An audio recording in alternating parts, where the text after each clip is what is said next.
In this week's video, I want to talk about the decline in U.S. cardiometabolic health and how that should be the true public health emergency in our nation, as opposed to other things that have garnered far more media coverage in recent years than this.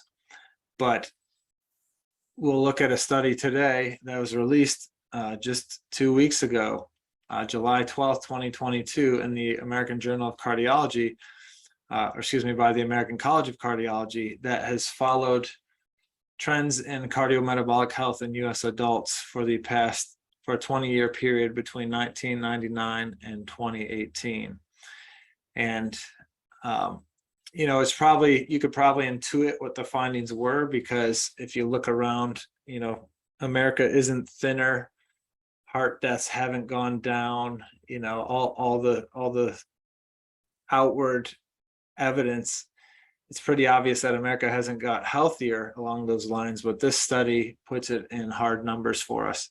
And so I want to cover this today because this is relevant to public health exercises of the last 2 years and presents us with an area where we could create concrete changes, both short and long term, to promote health across the population and prevent future pandemics.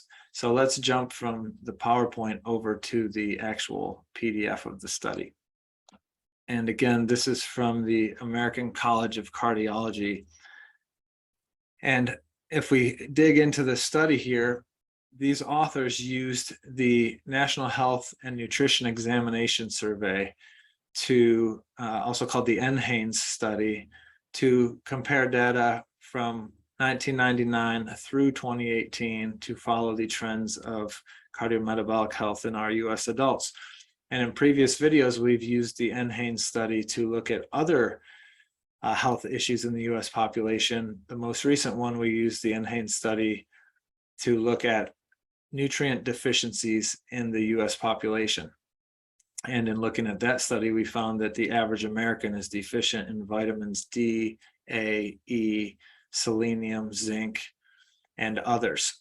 And this was all information that the CDC had previous to 2020, yet during the recent 2 years of public health exercises, nutrient status was continually bashed and said not to be important in America's health, but the data shows otherwise. So here's data on our heart and metabolic health. So why cardiometabolic versus cardiovascular? Well, cardiovascular is just looking at the cardiovascular system. Cardiometabolic includes the cardiovascular system, but also includes physiology outside that, our metabolism, that also impacts the cardiovascular system. So your blood sugar handling, things like that. So we're going to work in the BMI and other factors. So before we get there, let's look at what this study wanted to do. What they did was they looked at over 55,000 adults from the NHANES study, and they wanted to assess for, what were the levels of optimal cardiometabolic health. And the markers they used to determine this were adiposity, or fat level, blood sugar, cholesterol, blood pressure, and diagnosed clinical cardiovascular disease. And they segregated groups into optimal, intermediate, or poor levels in each of those factors, again, with 55,000 people. And their results are not good. Okay, the results are that overall cardiometabolic health has dropped since 1999. 1999, it was 7.7% of the population had optimal cardiometabolic health. Currently, that's dropped almost a full percentage point to 6.8%. Only 6.8% of the population has optimal cardiometabolic health. The largest declines were for adiposity. Okay, so in 1999, 34% of people had optimal levels of body fat. That has dropped. The optimal class has dropped down to 24% now. And poor levels have risen. So the percentage of people in 1999 with poor levels of body fat was almost 48% of the population. That's risen to 62% of the population. So 2/3 of the population have poor levels of adiposity, or in other words, you could say are obese. Blood sugar.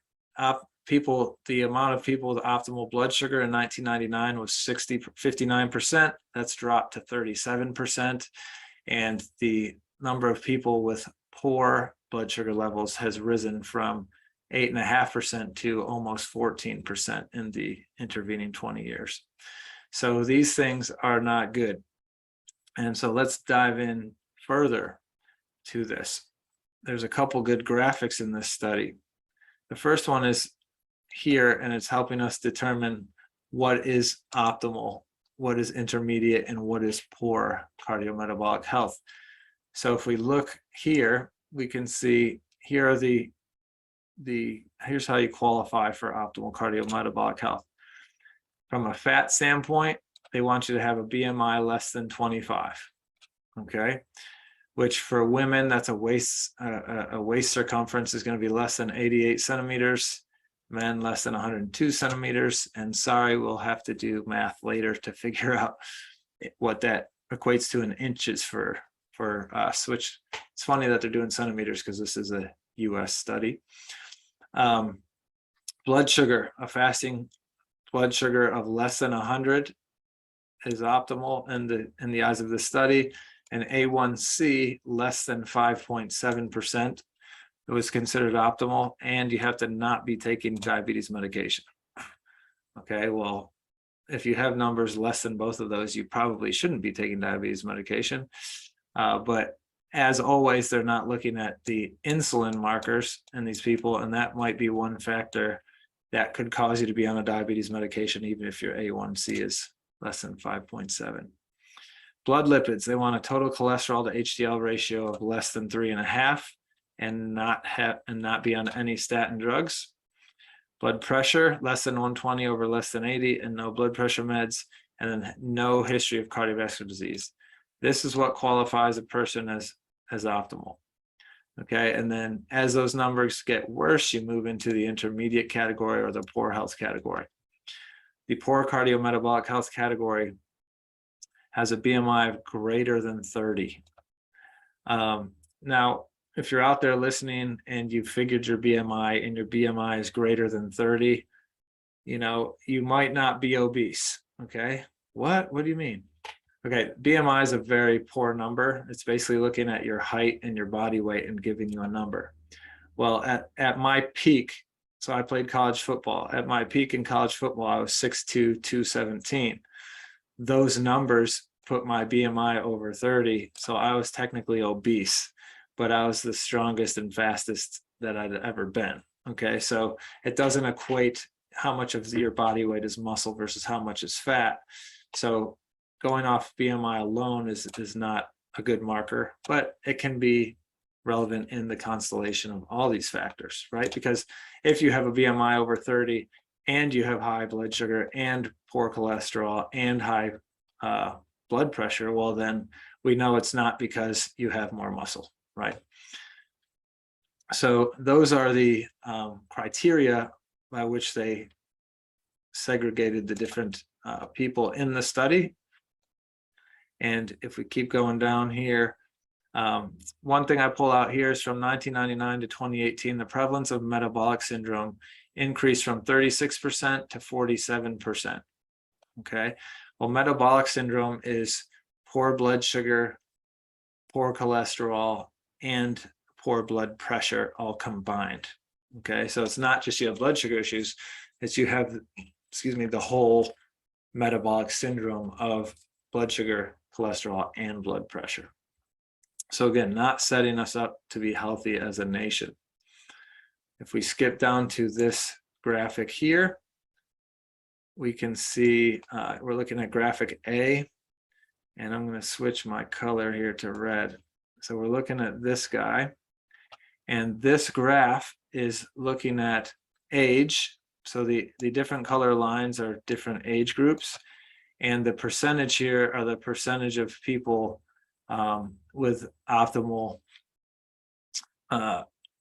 cardiometabolic health. Okay, so The light blue line is people aged 20 to 34 years from 1999 to 2018. And what percentage of them have optimal cardiometabolic health? So the young age group actually overall has slightly trended up a little bit from 1999. But if you look at this yellow line, the yellow line is the nation overall. So the nation overall has trended down from that 7.7% to 6.8% that we talked about. And the 35 to 49 level pretty much mirrors that. Okay, so age 35 to 49, not looking good. So overall, the country not looking good cardiometabolic wise. If we look at the same type of charts, but we look at trends in adiposity or fat, okay, let me scroll down just a touch here. We can see that the red line is poor, or poor levels of adiposity or high fat. Okay, what body fat percentage do you have, or what percentage of people have high fat? Okay, it was about, call that 47%, if we remember correctly, in 1999. Now we're up to about 62%. So the fat got fatter, but then the skinny got fatter, okay, or the optimal got fatter, and the intermediate they got a little worse. But we can see these two are inverse of each other. As optimal gets worse, worse gets worse, right? Because the optimal people have to shift into the fat side of things. So that's the wrong way for health, because as we've talked about before, fat tissue or adipose tissue is an endocrine organ in and of itself. It's pro-inflammatory. It's dumping out CRP and TNF alpha and interleukin 1 beta. It's driving fires, right? It's driving metabolic dysfunction. It's driving immune suppression. It's called inflammaging over time, which we'll talk about in a minute. So not a good trend. At the same time that fat is going up, we're seeing blood sugar get worse, okay, especially in the optimal group. The optimal group dropped significantly. Okay, about 60% had good blood sugar then. Now we're down to less than 40%. So that's huge. Decreased blood sugar handling leads to more insulin resistance, prediabetes, diabetes, more cardiometabolic dysfunction, more fat gain, more inflammation. So these numbers are not good at all for the US population. And again, this isn't necessarily breaking news. This is information we've known all along, but this is the latest paper to look at the most recent 20 years. Where this really boils down to, or hits home, is we've just come out of a supposed pandemic for 2 years. And if we look at the pandemic and we look at who had severe cases and who died, most of the time they were metabolically unstable, severely metabolically unstable. And Dr. Jeffrey Bland, who is known as the father of functional medicine, published an article in June 2020 called COVID-19, a pandemic within a pandemic. And in that article, he talks about how, we're in the middle of a supposed pandemic with a virus, but the real pandemic is the metabolic dysfunction across the US and across the world, and essentially metabolic syndrome or type 2 diabetes. So if we scroll down, this is a great paper. You can Google this and read the whole thing. But if we scroll down to a couple of the red highlights, okay, he's talking about how the real pandemic is not a communicable disease like COVID-19, but a non-communicable disease. And a non-communicable disease is a disease that's traditionally not considered communicable from an infectious standpoint, like we would think from a virus. So a non-communicable disease would be diabetes, okay, or heart disease or cancer, right? You're not going to cough on someone and give them cancer, or cough on someone and give them diabetes. So medicine doesn't look at diabetes as a communicable disease. But many authors have made the case that non-communicable diseases should be viewed as communicable, because they do spread. They just spread differently, not from a cough, but from vectors such as familial. Like my mother, if my mother's got diabetes and she learned how to eat from her diabetic mom, and then I developed diabetes, medicine would say, oh, it's probably genetic, but really it's familial, right? My mom learned how to eat from her mom. I learned how to eat from my mom. So it's probably familial there. So anyways, if we read this quote, it says, the global boom in premature mortality and morbidity, so premature death and disability from non-communicable diseases, shares many similarities with pandemics of infectious diseases. Yet public health professionals have resisted the adoption of this label. It is increasingly apparent that non-communicable diseases are actually communicable conditions, and although the vectors of disease are non-traditional, the pandemic label is apt. And so if we keep going down here, when an individual with metabolic syndrome is exposed to COVID-19, the virus gets the benefit of a compromised immune system and extra furin to facilitate binding to our cells.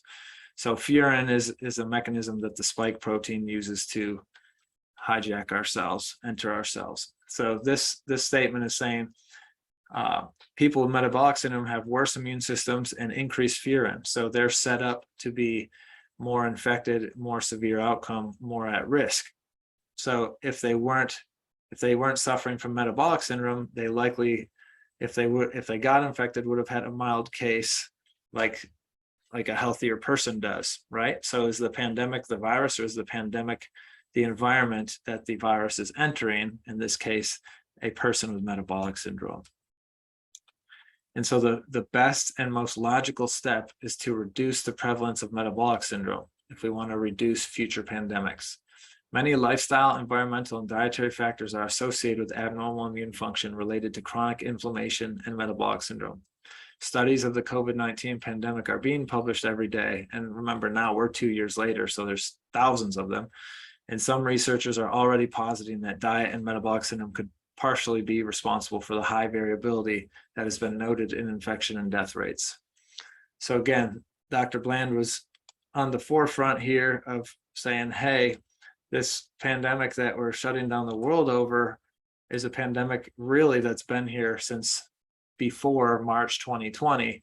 And now we're seeing the results of our poor lifestyles and our poor living. And this most recent publication by the American College of Cardiology is just reinforcing that this problem didn't just show up in March 2020. We as a population have been living in a way that predisposes us to pandemic, to infection, to diseases of all kinds. And so if we really want to make a change, we need to do, what the functional medicine paradigm espouses, and that's live healthily. So we need to make the changes that only create health with consistent implementation. There's not going to be a magic bullet, pill, or vaccine to save us. Okay, the best way to create health and prevent becoming a statistic is to live the life that promotes the healthiest global physiology possible.